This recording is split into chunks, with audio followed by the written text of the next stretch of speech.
Hello दोस्तों, SK success zone में आप सभी का स्वागत है। आज हम बात करेंगे सेमेस्टर 5 इकोनॉमिक्स ऑनर्स के डीएसयू 1 पेपर में एक महत्वपूर्ण क्वेश्चन है दोस्तों। जो क्वेश्चन दिया हुआ है कि भारतीय कृषि की निम्न उत्पादकता के कारणों की वर्णन करें और उपज में वृद्धि किस प्रकार की जाती। तो ये एग्जाम के तरफ से बहुत ही वेरी इंपॉर्टेंट क्वेश्चन है दोस्तों। तो इसको आप ध्यान से देखिएगा और समझिएगा दोस्तों। तो आगे बढ़ते हैं, देखते हैं कि भारतीय कृषि की निम्न उत्पादकता के क्या कारण हो सकते हैं और इसको कृषि को निम्न उत्पादन को अधिक उत्पादन करने में किस प्रकार सहायता देती है ना दोस्तों। तो भारत एक कृषि प्रधान देश है ना दोस्तों। भारत जो है एक कृषि प्रधान देश है। यहाँ की 70% जनसंख्या कृषि पर आश्रित है और यहाँ की जो 70% जो जनसंख्या कृषि पर आश्रित है दोस्तों। तथा राष्ट्रीय आय का सबसे बड़ा भाग कृषि से ही प्राप्त होता है और जो राष्ट्रीय आय है इसका सबसे बड़ा भाग क्या है, कृषि से ही प्राप्त होता है दोस्तों। फिर भी निम्नलिखित कारणों से भारतीय कृषि अभी तक पिछड़ी हुई अवस्था में है और इसके बाद भी सब भारत का जो जीडीपी है ना दोस्तों, उसमें राष्ट्रीय आय है, उसमें बहुत बड़ा कृषि का योगदान है। फिर भी भारतीय जो कृषि है दोस्तों, उसका जो उत्पादन है वो अन्य देशों से क्या है, उसकी निम्न है, यानी कि पिछड़ी हुई अवस्था में है।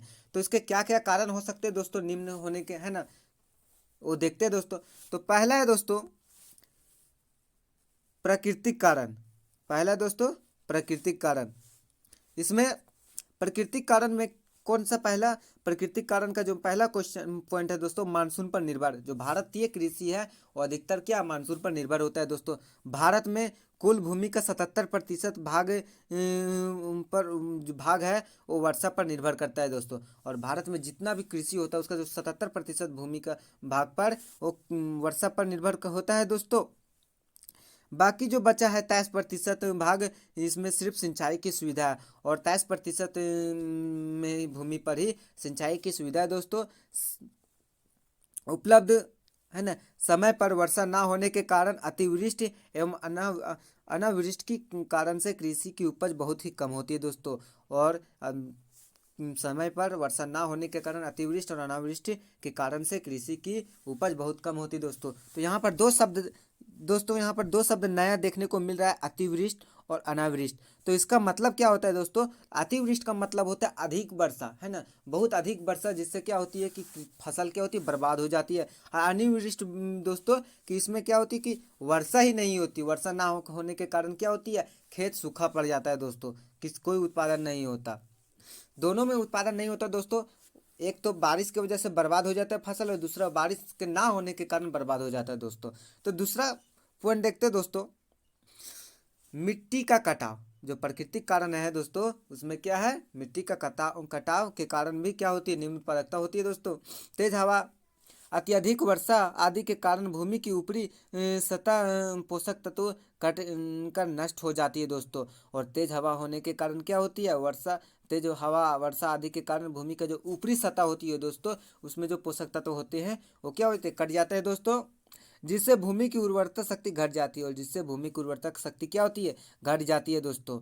तीसरा पॉइंट देखते हैं दोस्तों, कम उपजाऊ भूमि पर खेती। कम उपजाऊ भूमि पर खेती।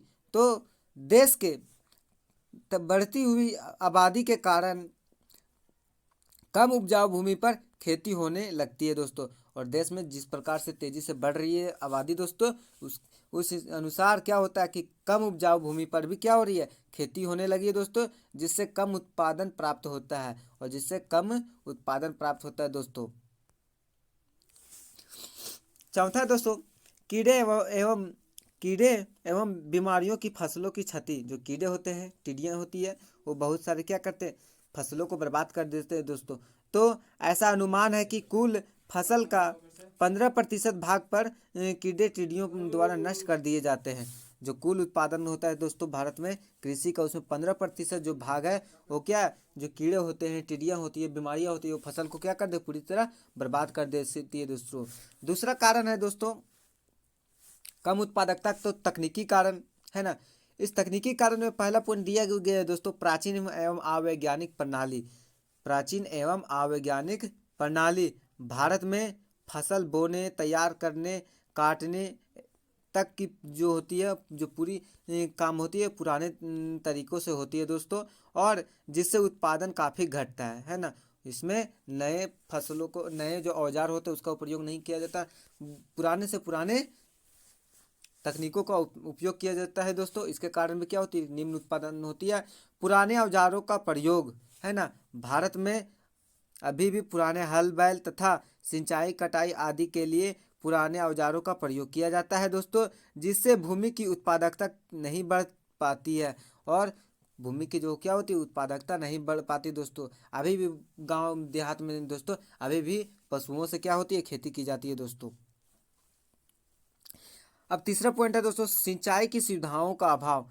और कहीं ना कहीं जो सिंचाई की जो सुविधा है उसमें भी अभाव के कारण, कमी के कारण भी क्या होता है, कृषि में निम्न उत्पादकता होती है दोस्तों। तो भारत में कुल भूमि का 77% भाग जो है सिंचाई की सुविधा उपलब्ध नहीं है ना दोस्तों। और भूमि का जो 77% भाग जो है इस पर सिंचाई की सुविधा उपलब्ध नहीं है दोस्तों, जिससे साल में मुश्किल से एक ही फसल उगाई जाती है। और इसके कारण क्या होती है, भूमि पर साल में एक ही फसल उगाई जाती है दोस्तों। इसलिए सिंचाई की सुविधा उपलब्ध कर उत्पादन को दोगुना अधिक बढ़ाया जा सकता है। और क्या होता है कि सिंचाई में अगर यदि हम सिंचाई की सुविधा बढ़ा दें तो उत्पादन में क्या होगा, दोगुना वृद्धि होगा दोस्तों। चौथा पॉइंट है दोस्तों, उन्नत बीजों का अभाव, है ना। चौथा जो पॉइंट है दोस्तों, उन्नत बीजों का अभाव। तो देश में लगभग 80% भूमि में उत्तम बीजों का प्रयोग नहीं किया जाता, और देश में 80% जो भूमि पर जो खेती होता है दोस्तों उसमें उत्तम बीजों का प्रयोग नहीं किया जाता। उत्तम बीज के अभाव में उत्पादन घट जाता है दोस्तों, और उत्तम बीज है उसके अभाव में क्या होता है, उत्पादन घट जाता है। चौथा, पांचवा है दोस्तों, उर्वरक का अभाव। जो उर्वरक का अभाव है दोस्तों भारत के जो कृषि में बहुत महत्वपूर्ण कारण है दोस्तों। तो उर्वरक के प्रयोग से उत्पादन लगभग 2 गुना बढ़ाया जा सकता है, या उर्वरक के उपयोग से उत्पादन लगभग 2 गुना बढ़ाया जा सकता है। लेकिन हमारे देश में उर्वरक की अभाव है, लेकिन हमारे जो देश है उसमें उर्वरक की कमी है दोस्तों, खाद की कमी है ना। उर्वरक डीएपी वगैरह की कमी दोस्तों, ये जितनी मांग है उसके अनुसार से पूर्ति नहीं की जा पाती दोस्तों। तीसरा पॉइंट है दोस्तों, संगठनात्मक कारण। पहला देखे दोस्तों प्राकृतिक कारण, दूसरा तकनीकी कारण, और तीसरा क्या है, संगठनात्मक कारण। इसमें संगठनात्मक कारण का पहला पॉइंट है दोस्तों, जोतों के उपविभाजन में अपखंडन। जोतों के जो उपविभाजन है एवं अपखंडन, जनसंख्या के बढ़ते हुए दबाव के कारण जोतों का उपविभाजन एवं अपखंडन होता जा रहा है। छोटे छोटे खेतों में वैज्ञानिक औजारों का प्रयोग नहीं किया जा सकता है दोस्तों। जो जनसंख्या बढ़ रही है दोस्तों उसके कारण क्या होते हैं, धीरे धीरे जो खेतों का आकार होता है क्या हो रहा है, धीरे धीरे छोटा हो रहा है।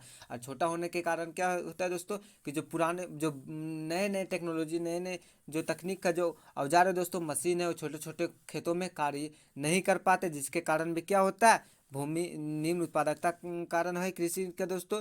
दूसरा है दोस्तों, पूंजी का अभाव।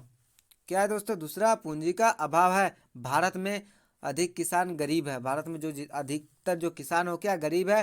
पूंजी की कमी के कारण वैज्ञानिक उपकरण एवं आधुनिक तकनीकों का प्रयोग नहीं कर पाते, और भारत में बहुत सारे जो किसान है दोस्तों गरीब है, जिसके कारण यहाँ पर पूंजी का अभाव है। और पूंजी के अभाव के कारण क्या होता है, जो वैज्ञानिक जो उपकरण होते हैं, तकनीक होते हैं, उनका प्रयोग क्या होता है, छोटे छोटे किसान नहीं कर पाते दोस्तों।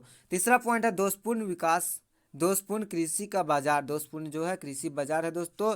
तो गरीबी के कारण किसान क्या करते हैं, अपने अनाजों को कम मूल्यों पर ही बेच देते हैं। जो गरीबी के कारण जो किसान होते हैं अपने अनाजों को कम मूल्य पर बेच देते हैं, क्योंकि उनके पास बेचने के लिए क्या होता है, पैसा नहीं होता है ना। बाजार में ले जाने के लिए पैसा नहीं हो जाता है, जिसके कारण वो क्या करते हैं, मध्यस्थ के हाथों बेच देते हैं, जैसे कृषि के लाभदायक प्रतीत नहीं होता, जिसके कारण क्या होता है कि कृषि में उनको लाभदायक प्राप्त नहीं होता। अपने उत्पादन किया उन्होंने तो उनके पास पैसे नहीं है जितना वो बाजार में जाके उचित मूल्य पर बेच सके। और उसके कारण पैसा ना होने के कारण दोस्तों क्या होता है कि जो समीप के जो साहूकार होते हैं, है ना दोस्तों, और व्यापारी होते हैं, उनके पास बेचने से उन्हें कम मूल्य मिलता है दोस्तों। चौथा पॉइंट है दोस्तों, दोषपूर्ण भूमि व्यवस्था। दोषपूर्ण भूमि व्यवस्था। भारत में अधिकांश किसान दूसरी के भूमि पर खेती करते हैं दोस्तों, है ना। जो अधिकांश जो किसान है दोस्तों वो दूसरी की भूमि पर खेती करते हैं। सहकारी एवं सामूहिक खेती अपनाई नहीं जाती दोस्तों, और सहकारी एवं सामूहिक जो खेती होती है अपनाई नहीं जाती है, जिससे कृषि की उत्पादकता अत्यंत निम्न हो गई, और जिससे कृषि की उत्पादकता क्या हो गई है, अत्यंत निम्न हो गई दोस्तों। मतलब देखा गया दोस्तों कि भारत में जितने भी बहुत सारे किसान हैं उनके पास खुद की ज़मीन नहीं है दोस्तों खेती करने के लिए, तो ज़मींदारों पर, साहूकारों पर है ना दोस्तों, जिनके पास अधिक ज़मीन है वो दूसरे के ज़मीनों पर खेती करते हैं दोस्तों। और इसके बदले क्या होता है कि उनको टैक्स अधिक देना पड़ता है ना, उसके बदले में टैक्स देना पड़ता है, उन लोगों को पैसे देना पड़ता है। तो क्या होता है कि उनको कृषि में क्या होता है, किसी प्रकार विशेष रूप से लाभ प्राप्त नहीं नज़र आता दोस्तों। इसलिए कहीं ना कहीं भारत का जो अधिकतर किसान है वो देखा जाता है कि फांसी, कोई कोई फांसी लगा लेता है तो कोई जहर खा लेता है, मतलब आत्महत्या कर लेता है दोस्तों, अधिक कर्ज बढ़ जाने के कारण। कहीं ना कहीं सरकार की ये कमी है दोस्तों, किसानों की जो मांगे हो अभी तक भी पूरी नहीं कर पाई है दोस्तों। तो देखते हैं दोस्तों भारत में जो कृषि की उत्पादकता है उसको हम किस प्रकार से बढ़ा सकते हैं दोस्तों। जो भारत में जो कृषि की उत्पादकता है उसको किस प्रकार से हम बढ़ा सकते हैं दोस्तों। तो देखते हैं, जंगलों का विकास कर, जंगलों के विकास कर, अतिवृष्टि एवं अनावृष्टि से कृषि की बचाया जा सकता है दोस्तों। जंगलों का विकास करेंगे दोस्तों तो क्या होगा, समान रूप से वर्षा होगी दोस्तों, ना ही कम होगी ना ही ज़्यादा होगी, जिससे क्या होगा, अतिवृष्टि और अनावृष्टि जैसी समस्याओं को से बचाया जाएगा। वृक्ष लगाकर बांधों का निर्माण कर मिट्टी का कटाव को रोका जा सकता है दोस्तों। और वृक्ष लगाकर क्या होता है, बांधों का निर्माण किया जा सकता है, मिट्टी के कटाव को रोका जा सकता है दोस्तों। दूसरा पॉइंट है दोस्तों, नई तकनीकी का विकास। नई तकनीकी का विकास, भारत में कृषि के आधुनिक एवं नई तकनीकी का विकास किया जा रहा है, जिसके प्रयोग से उत्पादकता में काफ़ी वृद्धि हो सकती है दोस्तों। और नई तकनीकों का विकास हो रहा है भारत में, जिसके प्रयोग से क्या होता है, उत्पादन में अधिक बढ़ोतरी की जा सकती है दोस्तों। तीसरा पॉइंट है वैज्ञानिक उपकरणों का प्रयोग, है ना। अब धीरे धीरे भारतीय कृषि में क्या हो रहा है, वैज्ञानिक जो उपकरण हैं उनका प्रयोग किया जाने लगा है दोस्तों। तो हल बैल के स्थान पर ट्रैक्टरों का प्रयोग, सिंचाई के लिए पंप सेट इत्यादि के प्रयोग से कृषि उत्पादकता में वृद्धि की जा सकती है दोस्तों। जो बैल के स्थान पर ट्रैक्टरों का प्रयोग करेंगे अगर सिंचाई के लिए, है ना, लाटकुंडी, हम गांव में तो लाटकुंडी का प्रयोग करते हैं दोस्तों, हमारे झारखंड में लाटकुंडी के नाम से ही जाना जाता है। और इसको हटाकर क्या अब पंप सेट आ गए, ये पंप सेट आ गया है दोस्तों। इससे क्या होता है, सिंचाई में सुविधा मिलती है, कम समय में अधिक खेतों सिंचाई हो जाती है, जिससे उत्पादन में वृद्धि होती है दोस्तों, हो रही है अभी हाल के समय में दोस्तों। चौथा पॉइंट है दोस्तों, सिंचाई की सुविधाओं का विकास। सिंचाई की सुविधाओं का विकास, भारत में सिंचाई की सुविधा का विकास कर एक फसल के स्थान पर साल के 3 फसलों उगाई जा सकती है। अगर सिंचाई की सुविधा क्या किया जाए, बढ़ा दिया जाए, तो एक फसल के स्थान पर साल भर में कितने फसल उगाए जाएंगे, 3 फसल उगाए जाएंगे दोस्तों, रबी फसल, खरीफ फसल, है ना। और ये सब फसल जो है दोस्तों ये हम उगा सकते हैं दोस्तों, उगाई जा सकती है। इसके लिए सरकार लघु मध्यम एवं वृहद सिंचाई परियोजना को पूरा कर रही है दोस्तों। और इसके लिए जो सरकार है दोस्तों, लघु एवं मध्यम वृहद सिंचाई परियोजनाओं को पूरा कर रही है दोस्तों। पांचवा है दोस्तों, उत्तम बीजों का प्रयोग। उत्तम बीजों का प्रयोग, भारत में अनेक कृषि विश्वविद्यालय विभिन्न अनुसंधानों द्वारा उत्तम बीजों का विकास कर रहे हैं दोस्तों। जो भारतीय जो कृषि अनुसंधान है दोस्तों, वहाँ का विश्वविद्यालयों में उत्तम बीजों का, है ना, उत्तम बीजों का खोज की जा रही है ना। और उस बीजों का प्रयोग करके हम अपनी कृषि में क्या कर सकते हैं, उत्पादन में बढ़ा सकते हैं दोस्तों। छठा है पॉइंट है दोस्तों, उर्वरकों का प्रयोग। उर्वरकों का प्रयोग, तो देश में उर्वरक के अनेक कारखाने का विकास किया गया है। जो देश है, अब हमारे देश में उर्वरक की मांग को उनको पूर्ति करने के लिए अनेक कारखानों का प्रयोग किया गया है, लेकिन अभी भी मांग अनुपात उत्पादन में नहीं बढ़ाया जा सका है दोस्तों। लेकिन अभी भी जो उत्पादन के लिए उर्वरक की मांग है, उस मांग को अभी भी पूरा नहीं किया जा सका है दोस्तों। कहीं ना कहीं यह भी कारण है दोस्तों पूंजी उत्पादन निम्न होने का खेती में।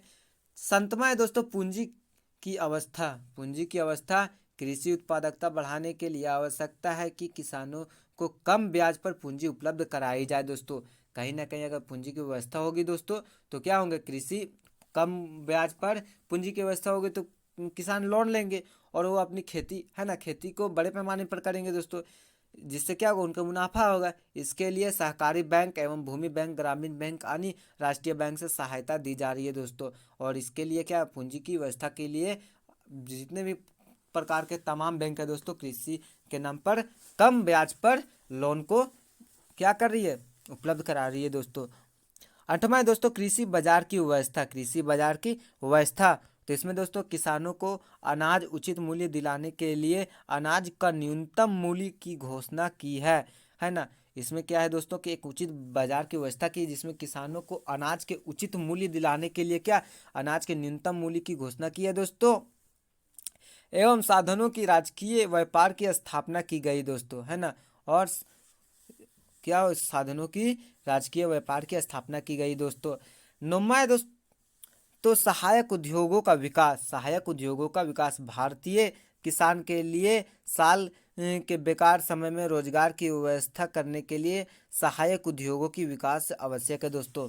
और किसानों के लिए साल के बेकार समय, खेती के समय जिस समय नहीं होता है दोस्तों, तो उस समय किसान वहाँ के क्या होते हैं, बेरोजगार हो जाते हैं, जिसको हम प्रच्छन्न बेरोजगारी भी कहते हैं दोस्तों।